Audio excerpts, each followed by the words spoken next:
देना मेरे भाई। अब तुम देखो मैं करती जैसे ही शादी के दिन नजदीक आ रहे हैं, अपसेट होता जा रहा है। किसी चीज में भी इंटरेस्ट नहीं ले रही है।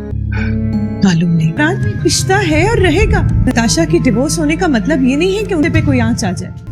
बहकावे ड्रामे में अब सितारा के लालच और बेवकूफी ने उसे बहुत बड़ी मुसीबत में फंसा दिया। जिस मुसीबत से जान छुड़वा कर आई थी, उससे बड़ी मुसीबत में फंस चुकी है। अब तो उसके पास कोई रास्ता भी नहीं, ना आगे का ना पीछे का। अब जहांगीर से उसने बगाड़ कर तो अपना सबसे बड़ा नुकसान किया है, क्योंकि अब वो भाईजी के हाथों आ चुकी है और भाईजी को उसकी ऐसी कमजोरी मिल चुकी है कि भाईजी जो भी कहकर उसे ब्लैकमेल करेंगे, वो ब्लैकमेल होती रहेगी और भाईजी की हर बात मानने के लिए तैयार हो जाएगी। इवन भाईजी से शादी करने के लिए भी तैयार हो जाएगी, क्योंकि अब जहांगीर तो इस सितारा को छोड़कर ऐसे भागेगा कि दोबारा दूर दूर तक सितारा को नजर भी नहीं आएगा। इस तरह से सितारा की जिंदगी तो अब बर्बाद होकर रह गई और दिन रात वो रोएगी और जुबैर को ही याद करेगी कि उसने इसके कितने नाज नखरे उठाए, इसकी बात मानी, यहाँ तक कि इसकी मोहब्बत में आकर वो अपनी माँ और बहन के सामने आ खड़ा होता था तो उसने ही उसकी कदर नहीं की, उसकी जान तक लेने की कोशिश की। अब सितारा के पास तो सिवाय पछतावे के कुछ नहीं होगा। जुबैर को भी अपनी गलतियों का एहसास हो चुका है। अगर एहसास नहीं हुआ तो इसी